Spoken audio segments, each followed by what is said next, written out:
pertanyaan teman-teman kalian, saya ingin kalian paham bahwa kita mulai belajar yang namanya core-nya akuntansi biaya. Jadi kita mulai dari yang namanya job order costing. Nah, kenapa muncul job order costing ini? Karena di dalam proses produksi itu ada macam-macam. Ada yang sifatnya itu setiap produk itu atau setiap kelompok produk yang disebut batch ya, itu unik gitu ya. Jadi misalnya kalau saya punya ini ya, dulu orang tua saya punya kayak Jokowi itu, punya usaha mebel gitu. Antara satu kursi dengan satu kursi yang lainnya itu berbeda gitu. Ya, kadang-kadang bahannya berbeda, modelnya beda dan sebagainya. Sehingga ketika kita sebagai pebisnis gitu, ketika kita mau menjual kan orang mesen ya, atau zaman dulu, kalau sekarang mungkin kalian jarang, zaman dulu tuh zamannya saya masih SMP, SMA itu baju itu jahit itu, jadi beli bahan terus dijahit, jadi jarang ada ketemu baju yang siap pakai gitu ya, paling dulu yang siap pakai kaos-kaos gitu, tapi kalau baju itu baju jahit gitu. Ya dulu saya ingat banget kalau lebaran itu biasa tukang jahit larisnya minta ampun gitu. Dan itu macam-macam diukur dulu sehingga pas ya. Cuman risikonya baju yang pas itu adalah begitu setahun kemudian sudah kekecilan gitu. Jadi itu jadi masalah. Begitu mau dilungsurkan ke adik, ternyata ukuran tubuh kakak sama adik itu belum tentu sama. Akhirnya ya udah. Jadi itu cerita zaman dulu lah. Tapi intinya karena setiap produk ke produk lain berbeda, kan kalau bisnis itu pengen tahu begini, pertama berapa sih biaya untuk menghasilkan satu produk gitu kan. Nah kalau saya jual sekian untung nggak, itu kan paling nggak nomor satu itu keputusannya gitu kan. Yang kedua, saya bisa tahu, oh ternyata produksi satu produk seperti ini segini. Gimana caranya bisa menghemat supaya saya nanti bisa lebih murah daripada pesaing saya. Itu tahap berikutnya ya. Tapi intinya adalah dalam job order, itu setiap produk itu dipandang berbeda dengan produk yang lainnya.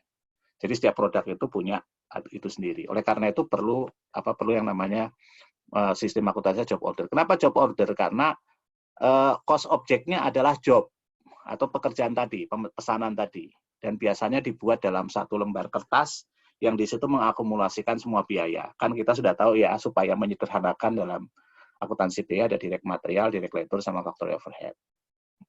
Nah, kalau direct material, dalam prosesnya, kalau kalian nanti di bisnis, jadi misalnya anggaplah kayak tadi ya, usaha mebel tadi, begitu ada kayu kita minta gitu, kita ambil dari gudang gitu ya, kayunya udah kita arahkan, oh ini nanti untuk pekerjaan nomor segini gitu, jadi sudah ketahuan bahwa bahan ini untuk job seperti ini. Begitu udah ketahuan, ya udah begitu langsung masuk ke proses, dicatat nih di job order, namanya job order cost sheet ya, lembar biaya job order.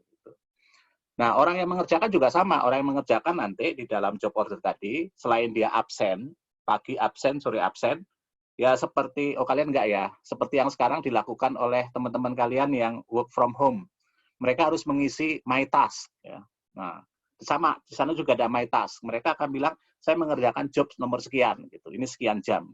Nah, jadi dengan cara seperti itu kertas kerjanya nanti dimasukkan ke job order cost sheet. Nah, job order cost sheet ini dimasukkan secara rutin, periodik. Setiap ada biaya masuk dimasukkan. Kenapa? Karena kan kita pengen dapat up to date.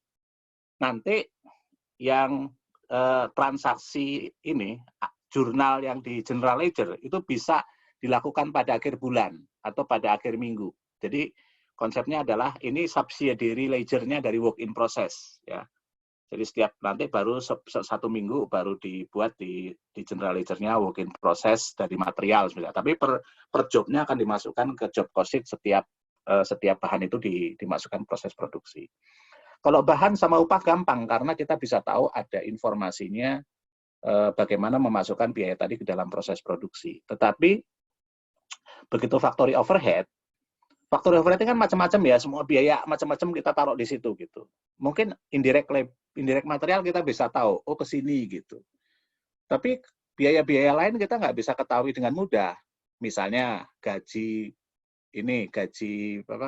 mandor pabrik gitu. Itu kan akhir bulan. Nah, gimana caranya supaya biaya tadi bisa cepat dimasukkan ke dalam job order cost sheet kita sehingga kita bisa dengan cepat menghitung berapa sih biayanya. Nah, khusus yang ketiga ini agak unik. Dia tidak dibebankan secara langsung, tetapi dia dibebankan dengan menggunakan tarif. Jadi caranya adalah kita buat anggaran dulu di awal periode, berapa sih factory overhead-nya yang akan kita keluarkan. Kemudian factory overhead ini kira-kira penyebabnya apa nih? Apakah menggunakan mesin atau karena kita padat karya, ya. Nah, kalau banyak menggunakan mesin, mungkin semua faktor overhead itu terkait dengan mesin, sehingga nanti akan kita bebankan berdasarkan jam mesin. Tapi kalau kita padat karya, kemungkinan berdasarkan labor. Nah, kalau labornya relatif sama, ya upah dari pegawainya relatif sama, mungkin kita cukup pakai labor cost, ya, pakai biaya labor saja. Tapi kalau tarifnya beda-beda, mungkin yang lebih tepat pakai labor hours misalnya. Nah, yang seperti itu sudah ditentukan, kita perkirakan berapa. Nah, berdasarkan perkiraan tadi, itu seringkali disebut kapasitas normalnya yang akan kita pakai, ya. Yang di anggaran nanti akan kita pelajari. Nah, kita akan bebankan berdasarkan tadi, drivernya apa. Misalnya dalam kasus di buku ini adalah jam mesin. Jadi harus ada informasi jam mesin juga yang dicatat untuk ke sini, gitu ya. Jadi nanti setiap mengerjakan job 5574, berapa nih? Oh, tanggal segini pakai mesin sekian. Nah, udah dapat jam mesinnya, baru dikalikan tarifnya. Bagaimana menentukan tarifnya? Ya udah tadi, anggaran FOH 1 tahun dibagi perkiraan penggunaan jam mesin 1 tahun. Nah, dengan cara demikian, begitu jobnya selesai, ya seperti contoh di buku kita tadi, kita langsung tahu berapa direct material, berapa direct labor, berapa FOH yang diterapkan, ya. Ini sebenarnya agak kayak standar costing karena pakai harga standar dia. Ya. Nah, baru ketemu total cost-nya. Nah, bisa dihitung-hitung semuanya. Ya. Jadi di sini sekaligus menjawab pertanyaan dari si Sufyan, ya. Dari ini dulu nih, dari Sinta dulu. Ya, jadi dari Sinta. Jadi dalam konteks seperti ini adalah karena kita pakai applied, maka ketika kita mengeluarkan biaya factory overhead, kita kumpulkan aja tuh di satu akun yang namanya factory overhead control. Kenapa kontrol? Karena dia adalah general ledger-nya, ya, akun general ledger-nya. Kan kalian lihat kan ada controlling account sama ini ya, sama subsidiary account ya. Nah, itu controlling account-nya untuk factory overhead. Subsidiary-nya kayak apa? Kalau subsidiary FOH itu dalam bentuk tabel biasanya, spreadsheet. Dia akan nyatet penyusutan apa semuanya, karena kan banyak sekali itu biaya overhead, ya. Nah, itu untuk akumulasi saja. Nah, karena kita sudah menentukan untuk FOH akan kita gunakan, dalam hal ini saya bilang kita menggunakan standar costingnya, standar cost untuk FOH, yaitu FOH applied tadi. Berapa misalnya di dalam kasus ini misalnya 40. Ya udah, berapa jam dikalikan 40 dapat angka tadi. Itu akan kita catat di akun factory overhead applied. Ya, dia akan kredit. Factory overhead control akan debit, factory overhead applied akan kredit. Jelas ya di sini. Nah, ketika di akhir periode pasti ada perbedaan tuh antara factory overhead control sama applied, macam-macam perbedaannya. Nanti akan kita bahas di analisisnya. Kenapa nih berbeda? Nah, selisih tadi itu disebut variance, ya. Nah, over allocated kalau factory applied-nya lebih besar daripada factory overhead control. Kita meng-apply-kan ke pekerjaan kita lebih banyak. Tapi kalau yang factory overhead control-nya lebih besar daripada factory overhead applied, berarti kita under allocated, ya. Ini untuk yang si Valen, ya. Jadi paham ya, kenapa ada over and allocated? Karena aktualnya kita catat di kontrol, kemudian ketika kita bebankan dengan angka standar yang kita tetapkan di awal periode, kita masukkan di applied. Dua ini kemungkinan besar tidak akan sama. Kalau sama sih pasti aneh juga gitu. Pasti ada beda karena namanya juga anggaran, ya, perkiraan. Jadi kita nggak tahu berapa nanti sebenarnya yang aktual berapa gitu. Jadi kita taruh di aktual, terus yang apply itu kan berdasarkan angka anggaran. Nah, di situ perbedaannya jelas ya. Jadi factory overhead control untuk mencatat FOH aktual. Tapi factory overhead applied untuk mencatat berapa factory overhead yang dimasukkan ke dalam job tadi berdasarkan cost drivernya ya, berapa kali berapa tadi ya, machine hours kalikan sekian dolar gitu. Nah, itu nanti pada akhir periode ketika kita mau membuat laporan keuangan akan memunculkan namanya over allocated kalau factory overhead applied-nya lebih tinggi daripada factory overhead control, atau under allocated kalau factory overhead applied-nya lebih rendah daripada factory overhead control. Nah, sekarang saya ke Sufyan. Sufyan bilang, bagaimana kalau ada beban asuransi dibayar di muka? Jadi gini, kamu pelajari dalam jurnalnya untuk FOH. Jadi jurnal untuk FOH itu begini. Kalau saya gunakan indirect material, ya, saya gunakan indirect material, berarti dia dari materials kan, maka saya akan kredit materials, saya akan debit FOH. Kalau saya membebankan beban penyusutan pabrik, ya, mestinya kalau dulu waktu kalian belajar di pengantar akuntansi, debit beban penyusutan pabrik, kredit akumulasi penyusutan pabrik, ya kan? Nah, bebannya itu langsung dimasukkan ke FOH. Jadi FOH control langsung accumulated atau akumulasi penyusutan pabrik. Kalau ada insurance, ketika kamu masih prepaid, kamu akan catat debit prepaid insurance, factory misalnya pabrik, kredit cash, ya kan? Nah, ketika dibebankan, misalnya pada akhir bulan atau akhir periode kamu membuat adjustment, maka kamu akan debit, kalau sebelumnya kamu akan debit insurance expense pada pabrik, kreditnya prepaid insurance. Nah, semua expense yang terkait dengan pabrik ini, itu enggak kita sebut expense lagi. Ya, itu boleh sebut expense kalau kamu masuk ke tabel tadi, tabel FOH, ya, akan ada subsidiary-nya. Tapi di akun ini, general ledger-nya, maka kamu debit factory overhead control, credit prepaid insurance. Jadi factory overhead tadi terbeban atau terdebit ketika bebannya tadi muncul, ya, bukan ketika masih prepaid atau masih dalam bentuk aset. Ya. Nah, untuk sampai saat yang ini, ada pertanyaan atau ada yang membingungkan? Silakan.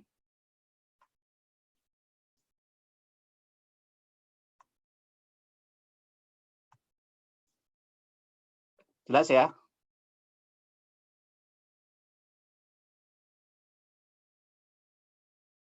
Saya belum dapat ini. Kalau masih nggak jelas, silakan di chat ya. Jadi itu secara keseluruhan. Nah, terkait dengan materi job order ini, pertama kalian harus paham bagaimana terkait dengan job cost sheet-nya ya, bagaimana mengisi job cost sheet-nya. Lalu jurnalnya.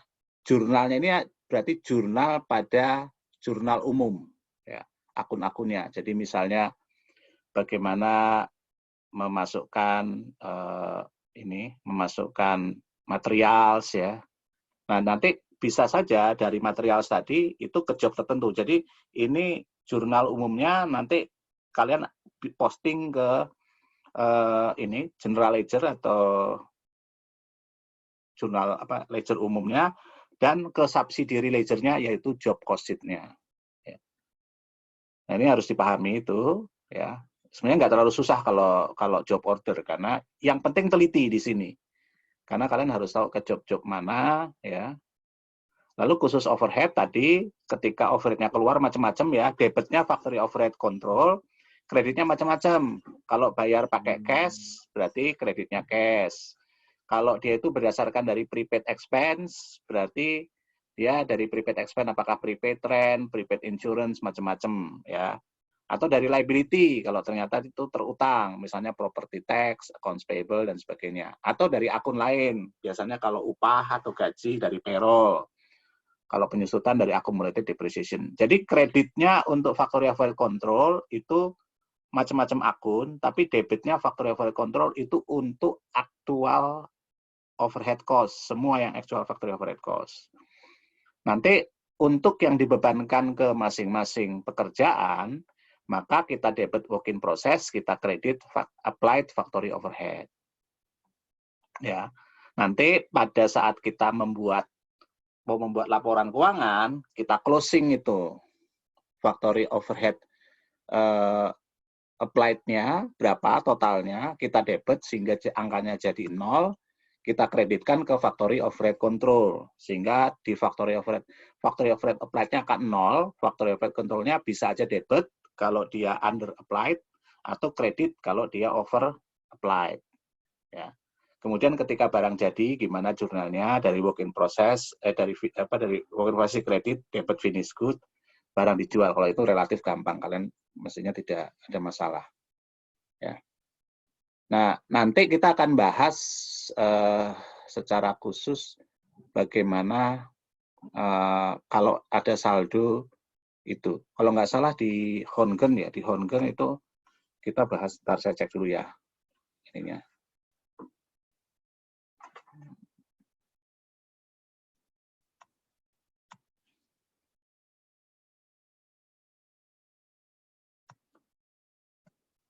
Di Hongen.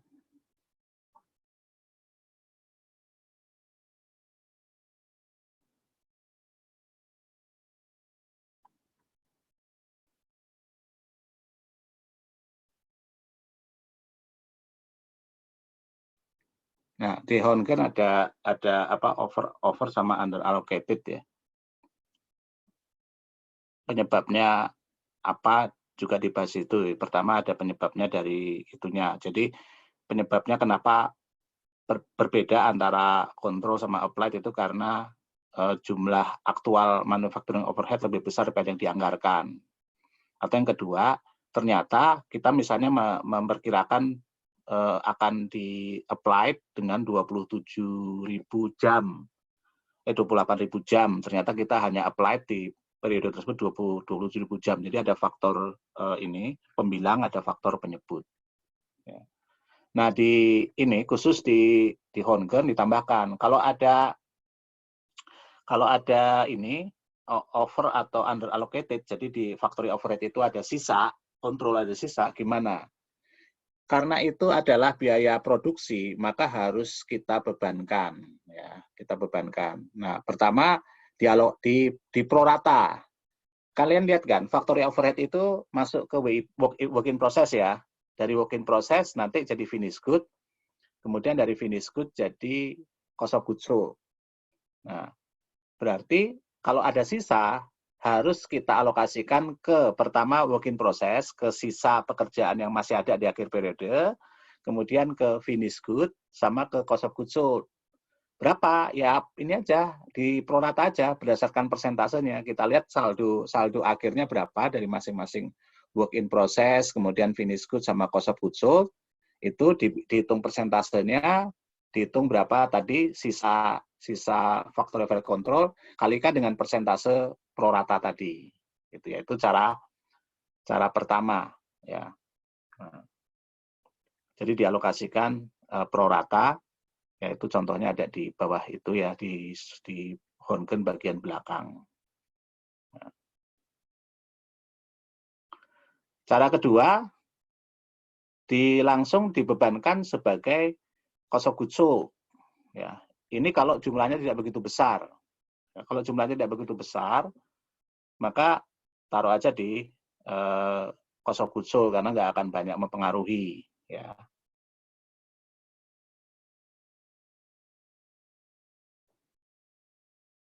Itu ada beberapa alasan di situ kapan kita mengalokasikan prorata, kapan kita mengalokasikan pada kita ke cost of goods sold saja. Di bagian akhir di Hongen itu dibahas bagaimana menentukan tarif overhead yang di-applied. Ya, di situ dikatakan pakai normal costing. Juga itu dipakai untuk service sector. Nah, ini bagian pertama yang akan saya bahas pada kalian. Silakan kalau ada pertanyaan apa terkait secara umum terkait job order costing ini. Ini belum sulit, tetapi lebih pada ketelitian kalian. Tapi kalau ada bagian dari buku ini yang kalian miss, silakan kalian tanya. Kalian mau tanya lewat chat maupun lewat WA, silakan. Ada yang bertanya?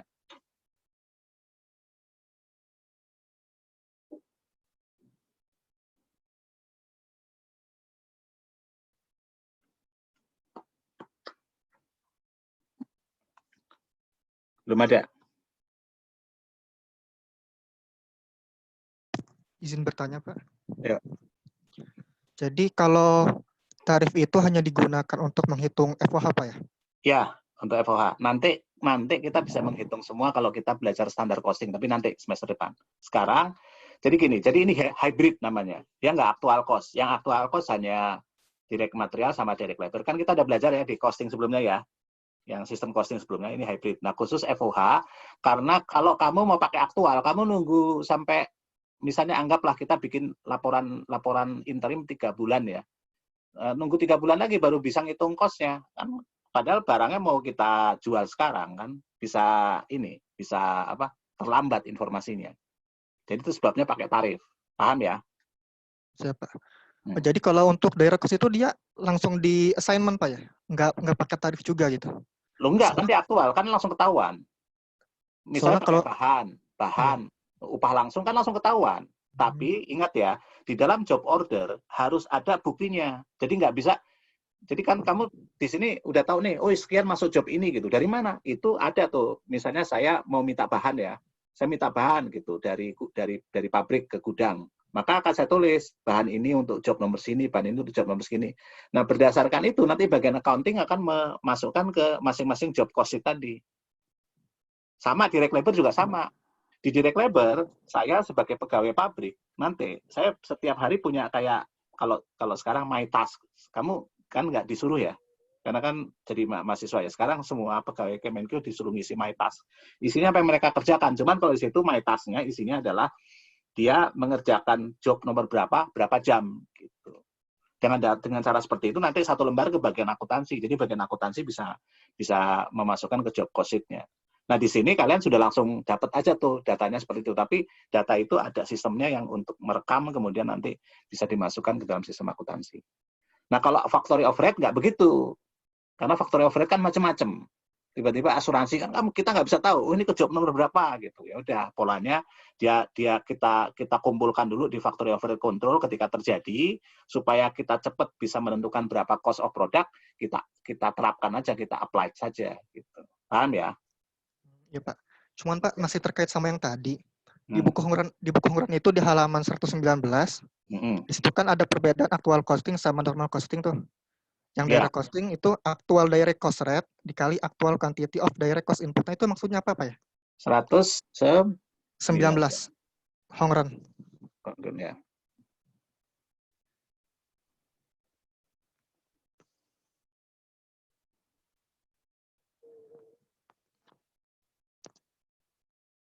Nah, jadi kalau di Hongren ini, dia menghitung semua. Jadi di sini dia pakai biaya aktual semua. Jadi dia nunggu di akhir periode sampai ketemu biaya aktualnya.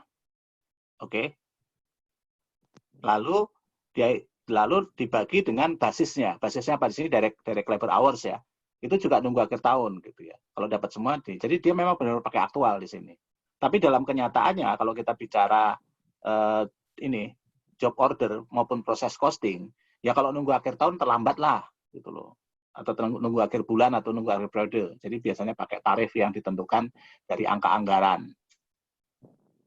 Jelas? Siap, jelas Pak. Makasih Pak. Ya. Memang kadang-kadang Hongren ini bingungin aja nih. Dia cuma ngasih tahu kalian sebenarnya bagaimana menerapkan costing ya.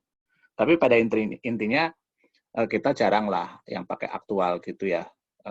Nggak ada perusahaan yang pakai aktual. Mereka kan pakai hybrid dia di situ. Ya. Jadi di sini ya, kalau kamu lihat di halaman alinea terakhir, halaman 119 ya, itu saya bacakan ya. Seperti yang sudah kita bahas sebelumnya, ya, sebelumnya berarti di bagian sebelumnya, biaya produksi untuk job akan dapat tersedia lebih awal, jauh lebih awal dengan menggunakan normal costing system yang hybrid tadi. Ya. Dengan normal costing system tadi, Robinson dapat Robinson produksi sama penjualannya dapat dievaluasi segera, ya. Dan penentuan efisiensi juga dapat diteliti, pricing-nya juga dapat ditentukan. Ya. Ketika semua orang masih ingat, still fresh in everyone's mind. Jadi oleh karena itu manfaat dari normal costing adalah dia menyediakan informasi yang lebih awal. Jadi di buku ini ingin menunjukkan saja kalau kita pakai actual costing, informasinya bisa jadi sudah terlambat karena baru bisa kita tentukan pada akhir periode. Tapi kalau pakai normal costing, kita bisa melakukannya lebih awal. Nah, nanti di section, kalau kamu lihat halaman 120, alinea yang pertama itu, kelanjutan dari sebelumnya, ya, itu disebutkan the next section, halaman berikutnya menjelaskan bagaimana normal costing, ya, untuk semua pekerjaan ini, ya, dan semuanya akan mengarahkan pada kita akan menggunakan normal costing ke depannya. Paham ya? Bagus kamu nanya kayak gini, berarti kamu bisa mempelajari betul dengan detail buku ini. Saya senang gitu. Jadi gini loh, saya berharap kalian itu bukan sekedar bisa ujian. Kalau bisa ujian itu gampang lah. Menurut saya kalau kalian mikirinnya ujian melulu, nggak sehat hidup kalian. Tapi kalian harus ngerti betul hal detail seperti ini. Mungkin kalian ngerasa sekarang nggak ada. Siapa tahu pertama kan kalian dapat pekerjaan tambahan ngajar, kalian jadi ngerti gitu. Atau kalau suatu saat kalian bosan jadi ASN, pengen bekerja di pabrik, kalian udah punya kemampuan. Banyak lah gitu ya. Kita jangan pernah mumpung kalian sekolah ya tujuan kalian belajar dulu gitu. Soal nilai itu kalau kalian fokus di nilai, gagal pendidikan di Indonesia ini. Fokusnya belajar. Nilai itu mengikuti ya. Oke, silakan lanjut. Siapa lagi yang tanya? Izin tanya, Pak. Ya. Pak, berarti kalau dalam setiap awal tahun atau awal periode, itu kita harus buat jurnal untuk mengalokasikan si factory overhead applied-nya ya, Pak? Tidak. Jadi factory overhead applied itu dibuat ketika kamu sudah tahu, misalnya kayak gini, misalnya kamu memutuskan menggunakan jam mesin, ya, memutuskan menggunakan jam mesin. Kamu mengerjakan job nomor sekian, ya. Nah, job nomor sekian ini udah hampir selesai. Kan kita harus ngitung berapa yang jadi finish good, betul nggak? Iya, Pak. Kan akan dibuat jurnal tuh, debit finish good, credit work in process, sebesar total cost-nya, ya kan? Total cost-nya ada direct material. Direct material udah pasti udah masuk situ. Yang kedua direct labor. Yang belum ada kayaknya factory overhead. Nah, jadi begitu barang selesai, kamu harus hitung factory overhead-nya berapa nih, gitu kan? Nah, caranya gimana? Caranya yaudah, ini berapa jam mesinnya? Oh, ini 60 jam mesin, kalikan tarifnya. Taruh factory overhead-nya, dapat tuh. Direct material, direct labor, factory overhead, dapat total cost of production. Ya, anggap total cost production-nya 300.000. Ya udah kamu debit finish good 300.000, kamu kredit work in process 300.000. Jadi factory overhead applied itu ngitungnya berapa per tarifnya itu di awal ketika membuat anggaran. Tapi ketika di applied itu tergantung. Kalau yang rajin itu setiap hari dia. Tapi kan ngapain setiap hari? Mungkin kalau saya sih ya, kalau saya di perusahaan ya mendingan begitu barang mau selesai aja. Begitu udah barang mau selesai mau dipindah ke gudang, kita hitung semua total cost-nya gitu. Tapi ada beberapa perusahaan misalnya karena pekerjaannya beberapa minggu, mereka melakukannya setiap minggu ya. Jadi bisa aja ada dua. Kalau di contoh kita di ini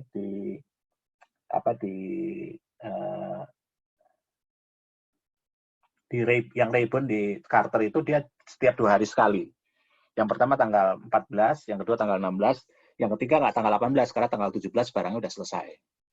Sehingga langsung dibuat tanggal 17. Paham ya?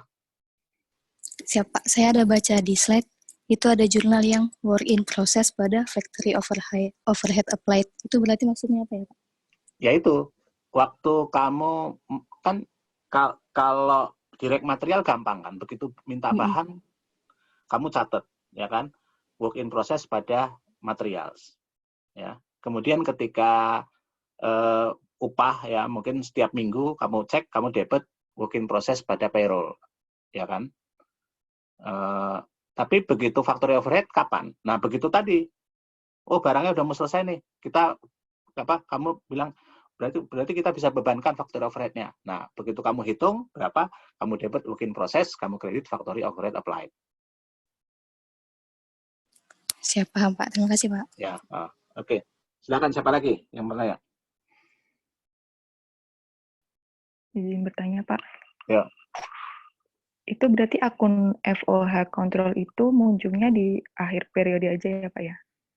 FOH control itu selalu muncul ketika kita membebankan factory overhead. Misalnya begini, kamu bayar itu, misalnya menggunakan indirect material. Kan indirect material biasanya dipakai, dimintanya bareng ya, sama direct material. Iya, Pak. Nah, waktu itu kamu langsung tahu, oh indirect material nih, langsung kamu catat factory overhead control credit materials. Terus bayar upah indirect gitu. Oh, kamu kredit payroll, kamu debit factory overhead control. Tapi ada beberapa juga akhir bulan. Akhir bulan misalnya, ini baru bayar listrik. Nah, baru tuh tagihan listrik keluar ya. Kamu debit factory overhead control, kreditnya electricity payable misalnya. Karena bayarnya bulan depan. Atau pas kamu 3 bulan kemudian, asumsi bikin laporan setiap 3 bulan ya, atau 1 tahun lah. Kamu bikin, oh ini penyusutan pabrik sekian, baru kamu debit factory overhead control untuk depreciation expense factory, ya itu jadi factory overhead control, baru kreditnya accumulated depreciation factory. Gitu. Jadi factory overhead control itu akan selalu kita pakai ketika kita membebankan biaya produksi selain direct material dan direct labor. Kapan? Wah, macam-macam tergantung kapan keluarnya. Ya. Ya, Pak. Oke. Izin bertanya lagi, Pak. Ya, silakan. Bedanya yang menghilangkan under atau over allocated itu kan ada yang adjusted allocation rate approach sama proration approach. Itu saya masih bingung bedanya, Pak. Oke. Yang adjusted allocation itu cuman lebih jelimet aja tuh. Dua-duanya sebenarnya sama itu. Tapi gini lah ya. Emang kadang-kadang honkernya macam-macam. Jadi kalau di adjusted itu begini. Kita kan ngitung. Jadi kalau di adjusted, ya saya mau cari kata-kata yang paling gampang untuk dipahami. Nah, jadi pertama gini, kamu lihat dulu. Kita punya 2 angka ya. Yang pertama factory overhead applied, benar nggak? Iya, Pak. Ada totalnya ya. Kemudian ada factory overhead control. Iya. Nah, kamu bandingkan tuh. Misalnya dalam kasus kita ternyata factory overhead control-nya lebih tinggi daripada factory overhead applied. Berapa ininya kelebihannya? Di situ 12,5%.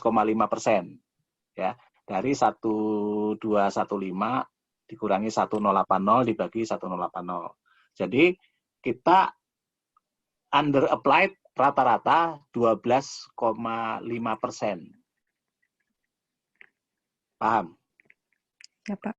Nah, sekarang kalau karena kita udah dapat angkanya nih under applied-nya 12,5%, ini biasanya pakai software lah atau kita bisa dihitung manual juga.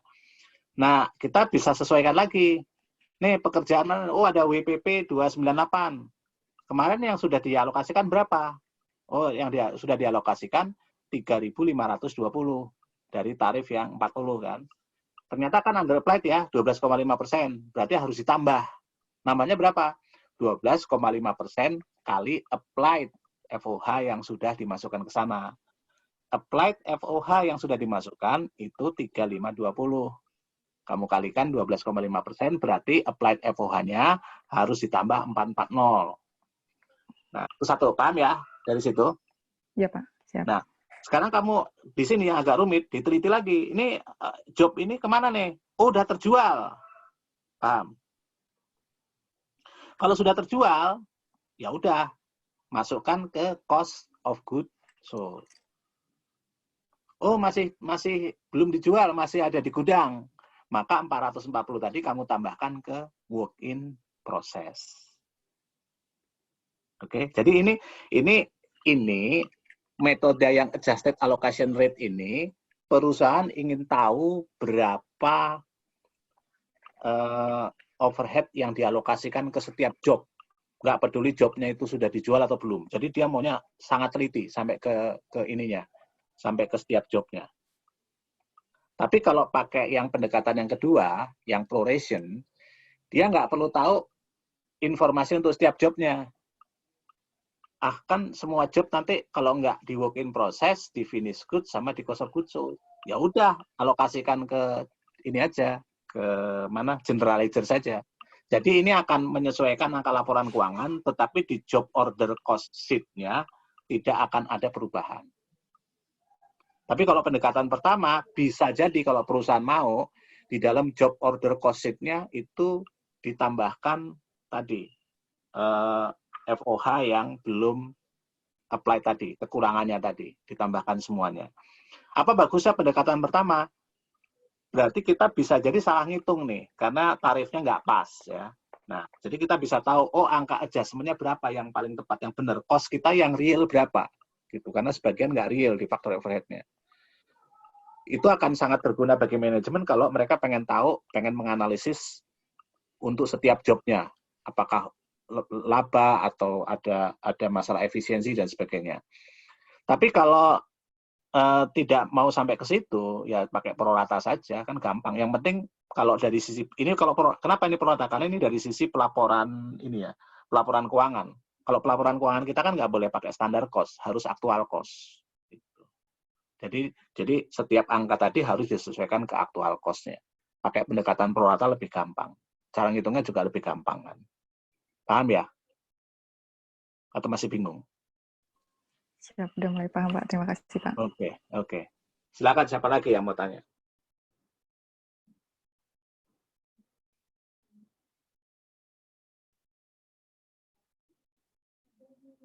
Oh ya, saya nggak ingin membuat kalian ini rusuh, kan mulai minggu depan libur ya. Jadi gini, saya karena tujuan saya, kalian itu sebenarnya saya ngasih tugas tambahan itu bukan apa-apa, saya ingin kalian belajar. Jadi kalau itu agak merepotkan, maka saya memberikan kesempatan kalian nanti mengumpulkan semuanya. Kalau sekarang belum sempat, silakan kalian kumpulkan semuanya, nanti saya tunggu di hari terakhir perkuliahan. Ya. Jadi tanggal berapa tuh? Tanggal 16 ya. Sebelum itu silakan. Jadi kalau kalian nggak sempat, kalian nanti waktu libur lebaran bisa nggak kemana-mana kan ya, nggak ada yang mudik, nggak kemana-mana ya, daripada kalian bisa mengerjakan ini soal-soal atau itu buat latihan untuk ujian ya. Kalau bisa kalian cicil di awal, jadi nanti kalian nggak repot, karena minggu terakhir tuh pasti banyak temen yang ngasih kuis ya. Ingat ya, tujuan saya ingin kalian belajar kalau ngasih PR itu, bukan mau ngerjain kalian. Jadi kalian harusnya semangat gitu. Kalau ada yang bingung dari situ, pertanyaan apapun tanya ke saya akan jelaskan. Siapa lagi saya undang? Nanti gini ya, supaya nanti nggak mengganggu, kan mungkin ada beberapa yang sholat, saya akan tutup yang Zoom jam 11.10. Jam 11.10 kita mulai kuis ya. Saya lagi coba nih, katanya bisa di ini. Saya nggak tahu, lebih gampang gimana ya? Apakah kalian langsung ke quizzes.com, nanti saya kasih aksesnya, kode aksesnya, kalian akses langsung, atau lewat Google Classroom. Tapi mungkin quizzes.com dulu deh, karena yang penting kalian belajar itu dulu, nanti baru yang proses berikutnya. Nah, saya tahu karena ini akuntansi biaya 1, saya nggak terlalu berat dulu, saya baru test case ya. Bagusnya quizzes.com ini kalian nanti tidak akan satupun itu mendapatkan soal yang sama di ini. Soalnya sama semuanya, tapi akan diacak baik ini urutan soalnya maupun urutan jawabannya gitu. Dan karena waktunya mepet, jadi kalian nggak akan sempat lah macam-macam. Jadi saya nggak tahu apakah buku juga berguna buat kalian, saya juga nggak tahu gitu ya. Tapi kayaknya kemungkinan enggak. Nah ini test case, kalau kalian khawatir nilainya jelek, jangan takut. Itu kita akan ada 4 kuis ya. 4 kuis. Kuis itu kalau nggak salah totalnya 10% ya. 10% dari nilai ya kan. Jadi kalau satu kuis itu hanya 2,5%. Jadi nggak usah terlalu khawatir ya. Kalian kan udah pasti dapat, kalau kalian masuk semua kalian dapat 10% itu dari absensi ya. Kemudian ada lagi dari PR, sisanya ini, sisanya aktivitas ya. Saya aktivitas nanti, jadi untuk nilai aktivitas saya kasih tahu sama kalian, yang maksudnya aktivitas di kelas. Jadi mungkin di sini ada koordinator ya, karena koordinator ini kan pertama ada koordinator dapat poin. Terus saya udah dapat kan daftar siapa-siapa yang mengajukan pertanyaan, ya itu juga akan saya dapatkan poin. Tapi intinya begini, jadi pertama saya akan jumlah kuis, mengerjakan PR sama kehadiran, ya itu dapat angkanya berapa, angka rata-ratanya, lalu angka aktivitas itu akan sama dengan angka rata-rata tadi. Tapi buat yang tadi, yang bertanya dan sebagainya, mungkin ada dapat tambahan poin-poin dikit dari situ. Ya, itu ininya. Nah, kalau nanti misalnya nih ya, ini saya kasih tahu sama kalian polanya. Ternyata kalian ujian, ya anggaplah gini ya, saya emang bagus. Begitu saya cek, kalian sudah dapat 79, ya kan? Kan tanggung tuh ya untuk dapat 80 itu kan bisa dapat A ya, kan 79 itu apa ya, B plus tapi gemuk banget gitu. Saya akan lihat tuh aktivitas kalian, terus kalian mengerjakan apa yang tugas-tugas tambahan tuh rapi nggak, lengkap dan sebagainya. Kalau iya, saya akan dengan senang hati buat yang di borderline saya naikkan gitu. Supaya ya yang dapat B minus bisa dapat B. Tapi ya jangan terlalu jauh ya. Nanti kalian plusnya karena repot nanti. Kalau anggap misalnya kayak gini ya, 78 aja, 78 jadi 80 itu ngutak-atik angkanya itu nanti jadi kelihatan nggak adil gitu. Karena beberapa angka tiba-tiba tambah 10 poin gitu supaya bisa ke sana. Aku akan repot nanti. Masa 10 poin dari dapat 60 ke dapat 70, jauh banget kan. Itu nggak kerasa nggak adil gitu ya. Oke, itu supaya kalian juga paham gitu. Saya memberikan penilaian untuk mendorong kalian belajar. Tugas juga sama. Ada pertanyaan? Belum?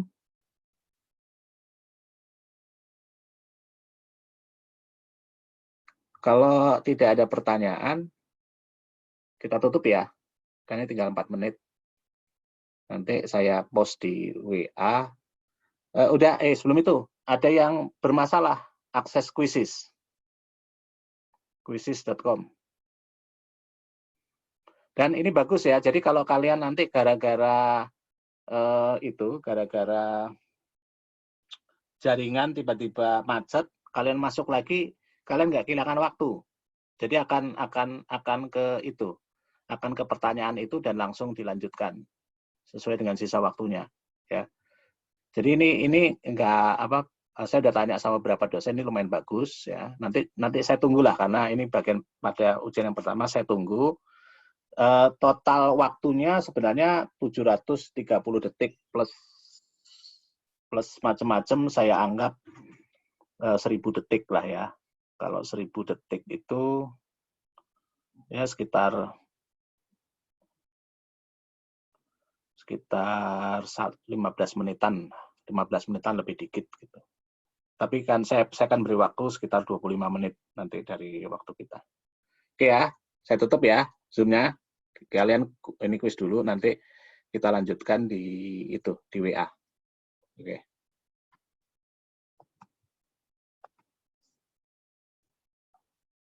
Silakan kalau kalian mau live silakan ya. Yang untuk menghemat bandwidth, tapi kalau saya tetap di sini nggak apa-apa. Kalau yang mau tanya boleh di sini atau di WA. Jadi saya tetap buka buat yang masih mau bertanya. Oke, saya siapkan dulu.